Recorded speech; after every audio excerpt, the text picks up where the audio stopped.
அனைவருக்கும் வணக்கம். நம்ம தமிழ்நாடு சட்டமன்ற தேர்தல் பார்த்தீங்கன்னா ஏப்ரல் 23ஆம் தேதி நடக்க போகுது. இதற்கான கவுண்டிங் பார்த்தீங்கன்னா மே 4ஆம் தேதி நடக்க போகுது. நம்ம இந்தியாவில் இருக்கக்கூடிய ஒவ்வொரு மாநிலங்களுக்கான தேர்தலை முடிவு பண்றது யார் அப்படின்னா எலெக்ஷன் கமிஷன் ஆஃப் இந்தியா. அப்ப அவங்க தான் பார்த்தா ஒரு மாநிலத்துக்கு வந்து எப்ப தேர்தல் நடத்தணும் அப்படின்ற ஒவ்வொரு தேதியுமே பார்த்தா ரிலீஸ் பண்ணாங்க. அந்த அடிப்படையில் பார்த்தா ஏப்ரல் 23ஆம் தேதி நம்மளோட தமிழ்நாட்டுக்கான தேர்தல் அப்படின்றது இருக்க போகுது. அப்போ இந்த தேர்தல் அப்படின்றது ஒன்னு அறிவிச்சதுக்கு அப்புறம் பார்த்தா எலெக்ஷன் கமிஷன் சைட்ல இருந்து பார்த்தா எம்சிசி அதாவது பார்த்தா மாடல் கோட் ஆஃப் கான்டாக்ட் அப்படின்றது பார்த்தா ஒன்னு வந்து ரிலீஸ் பண்ணுவாங்க. இதன் அடிப்படையில் பார்த்தா நம்மளோட தேர்தல் தன்மையை உறுதிப்படுத்துவதற்காக நம்ம தமிழ்நாடு முழுக்க அந்த ஸ்டார்டிங் டேட்ல இருந்து எண்டிங் டேட் வரையும் பார்த்தா இந்த எம்சிசி அப்படின்றது பார்த்தா இம்ப்ளிமெண்ட்ல இருக்கும். எம்சிசினா என்ன அப்படின்றதான் இந்த வீடியோ பதிவுல நம்ம தெளிவா பார்க்க போறோம். மாடல் கோட் ஆஃப் கான்டாக்ட் இது முதல் முறையா பாத்தீங்கன்னா கேரள சட்டமன்ற தேர்தல் தான் பாத்தீங்கன்னா இம்ப்ளிமெண்ட் பண்ணிருக்காங்க. அதற்கப்புறம் 1962 மக்களவை தேர்தலில் பாத்தீங்கன்னா இந்தியா முழுக்க என்ன பண்ணிருக்காங்க அப்படின்னா ஒரு தேர்தலை எப்படி நடத்தணும், எப்படி லஞ்சம் வாங்காம இந்த தேர்தலை வந்து கொண்டு போகணும், அதே மாதிரி மக்களுக்கு எந்த ஒரு இடையூறு செய்யாம இந்த தேர்தலை எப்படி நடத்தணும், அதே மாதிரி மக்களுக்கான பங்களிப்பு எப்படி இருக்கணும், ஒரு தேர்தல் தலைவர்களுக்கான பங்களிப்பு எப்படி இருக்கணும் சொல்லிட்டு அவங்களுக்கு இருக்கக்கூடிய ஒரு ரூல்ஸ் அண்ட் ரெகுலேஷன் தான் பாத்தீங்கன்னா இந்த மாடல் கோட் ஆஃப் கான்டாக்ட் அப்படின்றது. சட்டமா அப்படின்னு பாத்தீங்கன்னா இது சட்டம்லாம் கிடையாது. ஒரு தேர்தல் எப்படி நடத்தணும், எப்படி நடத்தக்கூடாது, மக்களோட பங்களிப்பு எப்படி இருக்கணும், ஒரு தலைவரோட பங்களிப்பு எந்த அளவுக்கு இருக்கணும் சொல்லிட்டு அவர்களுக்கு அறிவுரைப்படுத்தும் விதமா கொண்டு வரப்பட்டதான் பார்த்தா இந்த எம்சிசி. இது ஒரு சட்டம் கிடையாது, இது ஒரு அறிக்கை மட்டும்தான். எலெக்ஷன் கமிஷனர் எலெக்ஷன் தேதியை வெளியிட்ட உடனே பார்த்தா இந்த எம்சிசி அப்படின்றது பார்த்தா எல்லா ஸ்டேட்டுக்குமே பார்த்தா இம்ப்ளிமெண்ட் ஆயிடும். குறிப்பா எந்தெந்த ஸ்டேட்ல எலெக்ஷன் நடக்க போதோ அந்த ஸ்டேட் எல்லாத்துக்குமே பார்த்தா அந்த ஸ்டார்டிங் டேட்ல இருந்து எண்டிங் டேட் வரையும் அதான் பார்த்தா அந்த ஓட்டெல்லாம் எண்ணிட்டு அதற்கான தேர்வு முடிவுகள் வெளியிடுவாங்க தெரியுங்களா, அது வரையுமே பார்த்தா இந்த எம்சிசி அப்படின்றது ஒவ்வொரு பிளேஸுமே பார்த்தா ஆக்டிவ்ல தான் இருக்கும். தேர்தல் முடிகிற வரைக்கும் உங்க கையில ரொம்ப ரொம்ப சொற்பமான பணம் மட்டும் தான் இருக்கணும். குறிப்பா பாத்தீங்கன்னா எலெக்ஷன் கமிஷன் சைட்ல இருந்து பார்த்தா மினிமம் 50,000 மட்டும் தான் என்ன பண்றாங்கன்னா அனுமதி வந்து கொடுத்திருக்காங்க. 50,000க்கு மேல ₹1 நீங்க வச்சிருந்தாலுமே கண்டிப்பா அதை என்ன பண்ணிடுவாங்கன்னா பறிமுதல் பண்ணிடுவாங்க. இருந்தாலுமே உங்களுக்கு அதற்கான பெர்ஃபெக்ட்டான ஒரு டாக்குமெண்ட் இருந்துச்சுன்னு வச்சுக்கலாம், உங்களால என்ன பண்ண முடியும்னா நான் இதற்காக தான் இந்த பணத்தை எடுத்துட்டு போறேன், பாருங்க இப்பதான் ஒரு நாளைக்கு முன்னாடி இந்த பணத்தை வந்து நான் எடுத்தேன், இந்த செலவுக்காக தான் இந்த பணத்தை வந்து நான் கொண்டு போறேன் அப்படின்னு சொல்லிட்டு உங்களுக்கான ஒரு ப்ராப்பர் ப்ரூஃப் இருந்தா மட்டும் தான் பார்த்தா அந்த பணத்தை வந்து உங்களுக்கு வந்து ரிட்டர்ன் கொடுப்பாங்க. அப்படிலாம் பார்த்தா ஓகே என்ன பண்றாங்க பறிமுதல் பண்ணிடுவாங்க. சோ அதனால இதுக்கப்புறம் நம்ம தமிழ்நாட்டில் நீங்க எங்க டிராவல் பண்ணாலுமே சரி, ஓகே பணத்தை வந்து அதிகமா எடுத்துட்டு போறீங்க, ஒரு 1 லட்சம் ரூபாய் வந்து நகை வாங்குறதுக்காக எடுத்துட்டு போறீங்க அப்படின்னா எந்த பேங்க்ல எடுத்தீங்களோ அதற்கான ரெசிப்ட் வரும். இல்ல பண்ணா அந்த பேங்க்ல இருந்து எடுத்ததுக்கான ப்ரூஃப்க்கு நீங்க என்ன பண்ணலாம், அந்த பாஸ்புக் இருக்குதுங்களா அதை எடுத்துட்டு போலாம். அதே மாதிரி இந்த பணத்தை வச்சு நீங்க நகை தான் வாங்க போறீங்க, நகை வாங்கிட்டீங்க அப்படின்னா அந்த நகை வாங்கினதுக்கான ரசீது வந்து நீங்க என்ன பண்ணலாம் அப்படின்னு சொல்லிட்டு பண்ணா எடுத்து காமிச்சாலுமே அந்த பணத்தை வந்து உங்களுக்கு வந்து கொடுத்துருவாங்க. அப்போ நீங்க 50,000க்கு மேல பணம் எடுத்துட்டு போறீங்க அப்படின்னா கண்டிப்பா அதற்கான ஆதாரங்கள் அப்படின்றது உங்கள்ட்ட கம்பல்சரி இருக்கணும். இப்ப கூட பாத்தீங்கன்னா ஒரு 4 நாட்களுக்கு முன்னாடி பாத்தீங்கன்னா இந்த MCC model code of conduct அப்படின்றது பாத்தீங்கன்னா இம்ப்ளிமெண்ட் பண்ணிருக்காங்க. இதுவரையுமே நம்ம தமிழ்நாட்டுல கிட்டத்தட்ட ஒரு 55 கோடிகள் பாத்தீங்கன்னா என்ன பண்ணிருக்காங்க பறிமுதல் பண்ணிருக்காங்க. மக்கள்கிட்ட ஒரு சரியான விழிப்புணர்வு கிடையாது. கண்டிப்பா இந்த விஷயத்தை எல்லாமே நல்லா தெரிஞ்சுக்கோங்க. தமிழ்நாடு கிட்டத்தட்ட 5 ஆண்டுகள் வந்து திராவிட முன்னேற்ற கழகம் தான் பாத்தீங்கன்னா ரூல் பண்ணிட்டு இருந்தாங்க. ஆனா இப்ப அவங்க ரூல் பண்ணல. என்னங்க சொல்றீங்க அப்படின்னு பாத்தீங்கன்னா இப்போ நம்மளோட தமிழ்நாடு யாரோட கண்ட்ரோல்ல இருக்கு அப்படின்னு சொல்லிட்டு பார்த்தா இந்திய தேர்தல் ஆணையத்தோட கண்ட்ரோல்ல இருக்கு. அதாவது ஒரு மாநிலத்துக்கு தேர்தல் தேதி அறிவிச்சதுக்கு அப்புறம் அந்த மாநிலம் யாரோட கண்ட்ரோலுக்கு போயிடும் அப்படின்னு சொல்லிட்டு பார்த்தா இந்திய தேர்தல் ஆணையத்தோட கண்ட்ரோல் தான் போயிடும். இதற்கப்புறம் அந்த தேர்தல் நடந்து அதற்கான கவுண்டிங் எல்லாம் முடிச்சிட்டு அதற்கப்புறம் ரிசல்ட் வெளியிட்டதுக்கு அப்புறம் தான் பார்த்தா 2026ல இந்த தமிழ்நாடு யார் ரூல் பண்றாங்க அப்படின்றது நமக்கு வந்து தெரியும். இதற்கப்புறம் நம்ம தமிழ்நாட்டுல அரசு எந்த ஒரு புதுசான திட்டத்தையும் அறிமுகப்படுத்தக்கூடாது.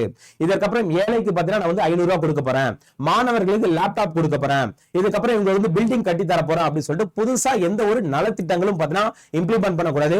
ஆல்ரெடி நடைமுறையில இருந்த ஓகே திட்டங்கள் வந்து செயல்படலாம். அதே மாதிரி ஆல்ரெடி பாத்தீங்கன்னா நான் ஒரு திட்டத்தை அறிவிச்சிட்டேன், ஆனா இதுக்கப்புறம் தான் இம்ப்ளிமெண்ட் பண்ண போறோம் அப்படின்னாலுமே கண்டிப்பா அது பண்ண முடியாது.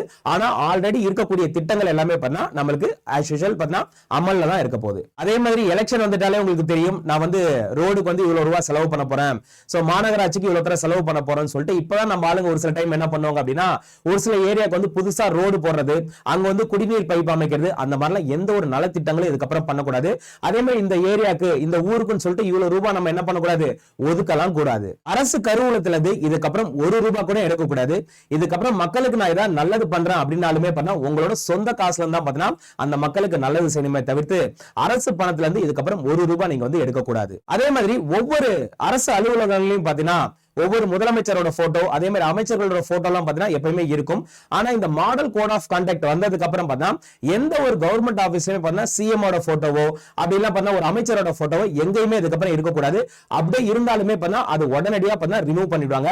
நம்மளோட தேர்தல் தேதி அறிவிக்கப்பட்ட உடனே பார்த்தா எல்லா அரசு அலுவலகங்களையும் பார்த்தா முதலமைச்சரோட புகைப்படத்தை எடுத்துட்டாங்க. இதற்கப்புறம் பிரச்சாரம் பண்ண போகிறப்ப அரசு வாகனங்களையோ அப்படி இல்ல ஒரு அரசு அதிகாரிகள் இருக்காங்க தெரியுங்களா, அந்த ஊழியர்களையோ நம்ம என்ன பண்ணக்கூடாது அப்படின்னு பார்த்தா அந்த பணிக்கு வந்து அமர்த்தக்கூடாது.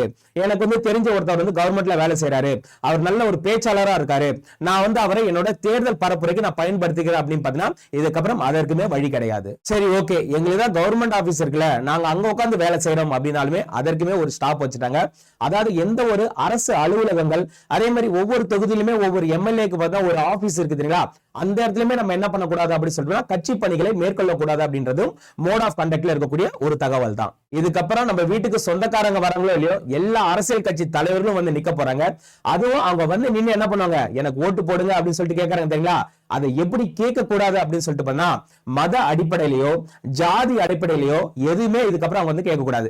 நான் வந்து இந்த ஜாதியை சேர்ந்தவன், என் ஜாதி ஓட்டு எனக்கு போடுங்க, நான் உங்களோட மதம் தானே பார்த்து என்ன தலைவராக்குங்க அப்படின்னு சொல்லிட்டு யாருமே மதம் மற்றும் ஜாதிய இந்த அரசியல்ல பயன்படுத்தக்கூடாது அப்படின்றது ரொம்ப ரொம்ப முக்கியமான ஒரு கருத்தா பார்த்தா இந்த மாடல் கோட் ஆஃப் கண்டக்ட்ல இருக்கு. ரொம்ப முக்கியமான இன்னொரு விஷயம், வாக்குக்கு பணம் வாங்குறதும் தப்பு, பணம் கொடுக்கறதும் தப்பு. அதாவது இந்த மாடல் கோட் ஆஃப் கண்டக்ட்ல இருக்கக்கூடிய முக்கியமான ஒரு பாயிண்ட் பார்த்தா வாக்காளர்களுக்கு நம்ம பணம் மட்டும் கிடையாது, அந்த இலவச பொருட்கள் மிக்ஸி கிரைண்டரு அன்னக்கூட பக்கெட் எதுவுமே நம்ம வந்து கொடுக்க கூடாது. கொடுத்தாலுமே நம்ம என்ன பண்ணலாம்னா இந்த தலைவர் வந்து எனக்கு வந்து இந்த மாதிரியான இலவச பொருட்கள் வந்து கொடுக்குறாங்க அப்படின்னு சொல்லிட்டு அவங்க மேல நம்ம கம்ப்ளைண்ட் கூட பண்ணலாம். அந்த அளவுக்கு பார்த்தா ரொம்ப முக்கியமான ஒரு விஷயமா பார்த்தா இந்த கோட் ஆஃப் கண்டக்ட் அப்படின்றது இருக்கு. சோ இலவச பொருட்கள் எதுவுமே நீங்க வாங்காதீங்க, பணம் கொடுத்தாலும் வாங்காதீங்க, பணம் கொடுக்கிறதும் தப்பு, பணம் வாங்கி அதற்கு நீங்க ஓட்டு போறதும் ரொம்ப ரொம்ப தப்பு.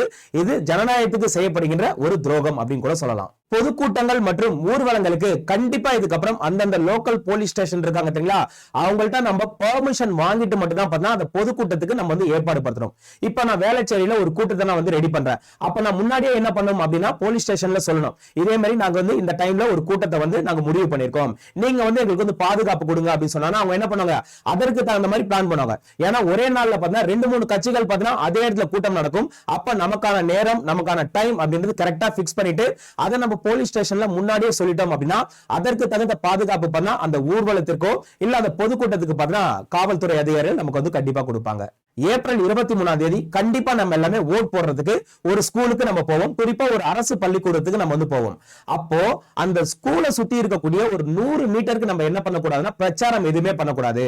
குறிப்பா நம்ம வந்து ஓட்டு போட போறப்ப இங்க வந்து சிம்பிள் காமிச்சிட்டு நீங்க வந்து அவங்களுக்கு போடுங்க இவங்களுக்கு போடுங்க நீங்க இந்த சின்னத்துக்கு போடுங்க அந்த சின்னத்துக்கு போடுங்கன்னு சொல்லிட்டு யாரும் எதுவும் சொல்லக்கூடாது. ஏன்னா முழுக்க முழுக்க காவல்துறை அதிகாரிகளும் பார்த்தீங்கன்னா ஒவ்வொரு ஸ்கூல்லையும் இருப்பாங்க. அந்த மாதிரி யாராவது ஒரு கட்சிக்காரங்க சொன்னாங்கன்னா நம்ம டைரக்டா போலீஸ் கிட்ட கூட போயிட்டு என்ன பண்ணலாம், கம்ப்ளைண்ட் பண்ணலாம். சோ அந்த மாதிரி எந்த ஒரு விஷயமும் நம்ம வந்து பண்ணக்கூடாது. அதாவது ஒரு பழமொழி சொல்லாங்க, அத்தியில் பூ பூத்தது போல அப்படின்ற மாதிரி ஒவ்வொரு வேட்பாளர்களும் அவங்களோட தொகுதிக்கு பார்த்தீங்கன்னா 40 லட்சம் மட்டும் தான் செலவு பண்ணணும் அப்படின்னு சொல்லிட்டு நம்மளோட எலெக்ஷன் கமிஷன் சைட்ல இருந்து சொல்லியிருக்காங்க. ஓகே, அடுத்த பாயிண்ட் போயிடலாம். இப்ப நம்ம தமிழ்நாட்டுல 4 முனை போட்டி அப்படின்றது ஒண்ணு வந்து பரபரப்பா பேசப்பட்டு இருக்கு. இதுல முக்கியமா மாடல் கோட் ஆஃப் கண்டக்ட்ல ஒரு விஷயம் சொல்லியிருக்காங்க. என்ன அப்படின்னா, இப்ப 2 கட்சி இருக்கு, ஓகே, எதிர் கட்சி இருக்காங்க அப்படின்னா ஒண்ணு அந்த கட்சியோட கொள்கைகளை பத்தி பேசலாம், அந்த கட்சி வந்து இத்தனை வருஷம் என்னென்ன மாதிரியான விஷயங்கள் பண்ணிருக்காங்க அப்படின்றத பேசணுமே தவிர்த்து எந்த ஒரு மனிதரோட தனிப்பட்ட விஷயத்தை நம்ம என்ன பண்ணக்கூடாதுன்னா பிரச்சாரத்துக்கு வந்து பயன்படுத்தக்கூடாது. எந்த ஒரு மனுஷனையும் நம்ம வந்து தனிநபர் தாக்குதல் அப்படின்றத நடத்தக்கூடாது. மற்றபடி அந்த கட்சியை பத்தி நம்ம வந்து பேசலாம், அவங்க நம்ம தமிழ்நாட்டுக்கு பண்ண விஷயத்தை பத்தி நம்ம பேசலாம், அந்த அமைச்சர்கள் எப்படி இருந்திருக்காங்க அப்படின்றது பேசலாமே தவிர்த்து அவங்களோட பர்சனல் லைஃப், மறுபடியும் சொல்றேன், பர்சனல் லைஃபை நம்ம என்ன பண்ணக்கூடாதுன்னா இன்டர்ஃபியர் பண்ணக்கூடாது, அதை நம்ம பிரச்சாரத்துக்கு பயன்படுத்தவே கூடாது. இது ரொம்ப முக்கியமான ஒரு பாயிண்டா பார்த்தீங்கன்னா மாடல் கோட் ஆஃப் கண்டக்ட்ல வந்து நம்ம சொல்றாங்க. இந்த மாதிரி நிறைய ரூல்ஸ் பார்த்தீங்கன்னா நம்மளோட தமிழ்நாட்டுல இப்போதைக்கு நடைமுறையில இருக்கு. எலெக்ஷன் முடிஞ்சு நம்மளோட அந்த கவுண்டிங்லாம் முடிஞ்ச உடனே தான் பார்த்தீங்கன்னா இந்த மாடல் கோட் ஆஃப் கண்டக்ட் அப்படின்றது பண்ணா கம்ப்ளீட் ஆகும். சோ நம்மளோட பொதுமக்களுக்குமே பார்த்தீங்கன்னா ஒரு சில ரூல்ஸ் அப்படின்றது நம்மளுக்கு வந்து சொல்லியிருக்காங்க. அதுவும் குறிப்பா இந்த காலத்துல, ஓகே, நல்லா சொல்றேன், கவனிச்சுக்கோங்க, நீங்க யாருக்கு ஓட்டு போட போறீங்களோ அது உங்களோட உரிமை. ஓகே, ஓட்டு போடுறது உங்களோட உரிமை தான். ஓகே, ஆனா நான் இவருக்கு தான் போடுவேன் அவங்களுக்கு தான் போடுவேன் அப்படின்னு சொல்லிட்டு நமக்கு வேண்டாத தெரிஞ்சவங்கள்ட்ட இல்ல தெரியாதவங்கள்ட்ட தேவையில்லாம இந்த நேரத்துல சொல்லி அது ஒரு பிரச்சனை ஆகணும்னு சொல்லிட்டு அவசியம் இல்ல. அதனால முடிஞ்ச அளவுக்கு ஓகே நம்ம யாருக்கு ஓட்டு போடுறோம் அப்படின்றத அதை கொஞ்சம் சீக்கிரட்டா வச்சுட்டு இருக்கிறதே இப்பதான் ரொம்ப ரொம்ப நல்லது. ஏற்கனவே சொன்ன மாதிரி ஓட்டுக்கு பணம் கொடுக்கறதும் தப்பு, பணம் வாங்குறதும் தப்பு. சோ கண்டிப்பா நம்மளோட ஜனநாயக கடமை அப்படின்றது ஓட்டு போறது. அந்த ஓட்டு போடுறது நம்மளோட உரிமை. ஓகே, இந்த 5 வருடம் ஓகே, ஒவ்வொரு 5 வருடத்துக்கும் அதே ஆட்சி வந்து நம்ம வந்து கண்டினியூ பண்ணலாமா இல்ல வேற ஏதாவது ஒரு மாற்று சக்தி நம்மளுக்கு வந்து தேவைப்படுதா அப்படின்றத முடிவெடுக்க வேண்டியது ஒவ்வொரு குடிமகனோட ஒரு கடமையா இருக்கு. அதனால இந்த ஓட்டு வந்து நீங்க வந்து இவங்களுக்கு தான் போடணும், அவங்களுக்கு தான் போடணும்.